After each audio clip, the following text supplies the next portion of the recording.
Okay, so what if the most common advice for weight loss, the advice we've heard our entire lives, was just fundamentally wrong? Well, today we're going to dive into the central argument of Dr. Jason Fung's super influential book, The Obesity Code. And trust me, it proposes a completely different way of looking at why we gain weight. And this right here, this question is really the heart of the whole book. I mean, think about it. If you've ever tried to just eat less and move more and then felt completely frustrated by the results, well, you are definitely not alone. The fact that obesity rates have just skyrocketed tells you the solution probably isn't that simple. And Dr. Fung's whole argument is that we're failing because we're trying to solve the wrong problem. So, where exactly did we go wrong? Well, the book's first major point is that we have to completely deconstruct this central idea that has dominated weight loss advice for decades. You know the one, the simple game of calories in versus calories out. All right, so to really wrap our heads around this argument, we first need to get this key distinction, the difference between a proximate cause and an ultimate cause. So think about it like this. Say you have a headache. The proximate cause is, the pain. It's the immediate problem. But what's the ultimate cause? It could be anything, right? Maybe you're dehydrated or you're stressed. Just popping a painkiller, that's just a temporary fix for the symptom. To actually solve the headache, you have to go after the root cause. And this is where the book's argument really clicks into place, using this absolutely brilliant sinking boat analogy. Okay, so the proximate problem is that water is coming into the boat. What's the obvious solution? Bail faster, right?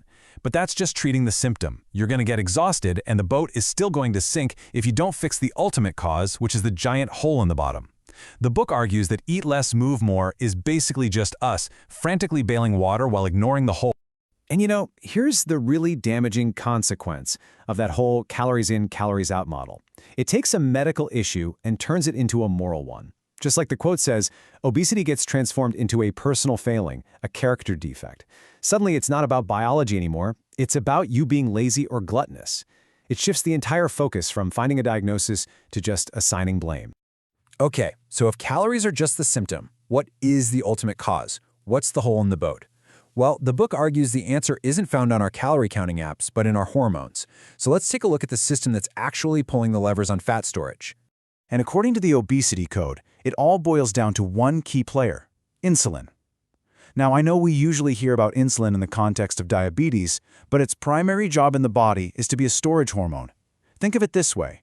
When insulin shows up, it sends a powerful one-way signal to our cells. And that signal is super simple. Store energy. And store it as fat. And this lays out the chain reaction just perfectly. It's a pretty straightforward process. Step 1, you eat sugar and refined carbs. Stuff like bread, pasta, cereals, the things that break down into sugar really fast. Step 2, your blood sugar shoots up. Step 3, your body releases insulin to deal with all that sugar. And finally, step 4, as we just said, insulin's main gig is to tell your body to store that extra energy as fat. See the cycle? But that's not even the whole story. It gets a bit more complicated because the problem actually gets worse over time. And it's because of a phenomenon our bodies are really good at. For everything from our hearing to our hormones, it's called resistance. The book has another fantastic analogy to help us understand this. So picture a baby sleeping in a totally quiet house. Even the tiniest sound, like a floorboard creaking, gets a huge reaction, right? The baby wakes up because their little ears are super sensitive to noise. Okay, but now take that same baby and put them in the middle of a noisy airport. What happens? They sleep right through the chaos. Their system adapts. It just tunes out all that constant noise. They've developed resistance.